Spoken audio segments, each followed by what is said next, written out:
And The Lord of the Rings, Rings of Power is a brand new show releasing on the 2nd of September on Amazon Prime, and NDTV's Rag Mathur Ramdev sat down with the showrunner and the executive producer to talk about the hype behind the show.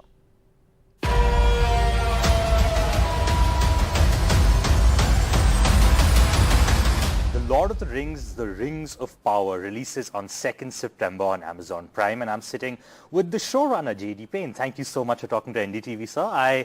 I'm a huge Lord of the Rings fan. I'm sure you are too, as you've said before. So my first question is obviously, what was it like? I'm sure there's a lot of excitement when this project came to you, but a lot of, expectations. How do you deal with that? Because Tolkien fans can be quite brutal. So how are you dealing with all that pressure?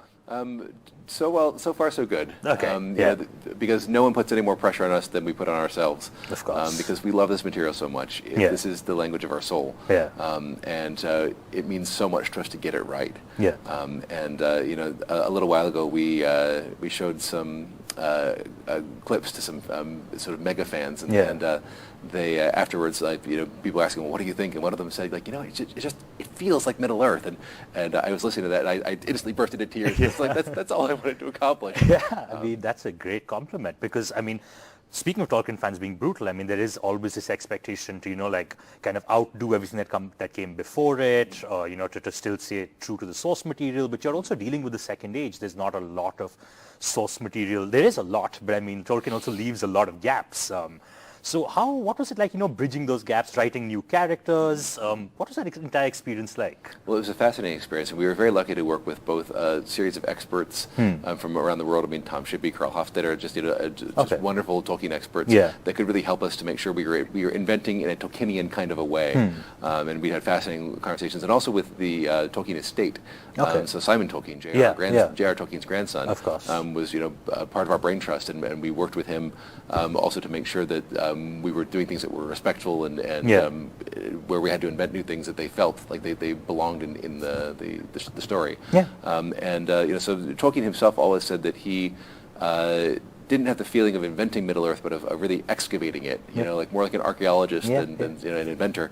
And so we also felt like he would give us the tip of something, and then we would just brush away and try to find what felt like it already existed and wanted to be part of the story. Yeah, no, that makes sense, because when you're having to create characters out of original, just out of your head, like you said, with a lot of experts, along with the setting that is there, right? And to talk about the setting, Numenor is something that all Tolkien fans have been waiting to see on the big screen. So exciting. Just to see the fall of Numenor, and just the themes behind Numenor, man's pride, all of this stuff. What was it like, exploring those themes, and even creating a set that is as grand as Numenor? Because Numenorians are 7 feet, 8 feet tall. That's the entire. Yeah. Well, Numenor was one place that we really knew we had to get it right, because no one's ever seen it before, and people have wanted to see it for generations and for years. So our production designer Ramsey Avery would bring us the design, and we said, thank you very much, that's great. Bigger, more impressive, better. Yeah. And so he would come back again and again. Yeah. And then finally we got to a place where we were happy with it. And we hope fans will be too. Yeah, I'm sure they will be, and what is it like adapting Tolkien in the 21st century? I want to ask you this as someone, because this book is close to 100 years old, if not, about 100 years old. So what is it like, dragging that in and still finding themes that are very relevant to our current times? Well, what we're really fortunate with is, and one of the reasons Tolkien has been so beloved the world over, is that his themes are timeless. Yeah. It's the classic themes of good versus evil, the stories of underdogs, small sort of people who are tasked with doing deeds that are much bigger than them. Friendship, being able to overcome evil, the corrupting nature of power.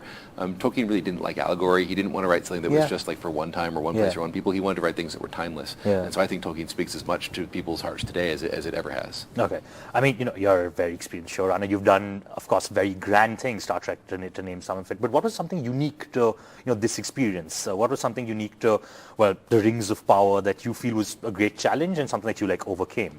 I think it was doing something that was so close to my heart. Yeah. sometimes you're able to do things with the remove of a storyteller, and you almost come at it, like a doctor, where you're able to just kind of operate on a patient and okay, the patient lived good, but this is something where it's like my beating heart. It's like operating on a family member. Got it. And so just wanting to do it justice, and feeling like that one day, after I leave this earth, I will look Tolkien in the eye, and he'll say, "What did you do with my legacy?" And I'll say, like Professor, I tried everything I could to do it right, and hopefully, he'll be happy with what I've done. Yeah. So just to conclude, so Lord of the Rings, closest thing to your heart out of any fictional universe? That's hard to, at this point, yes. At this point, yes. Okay, thank you so much. Thank you so much for talking to NDTV. Thanks. Thank you.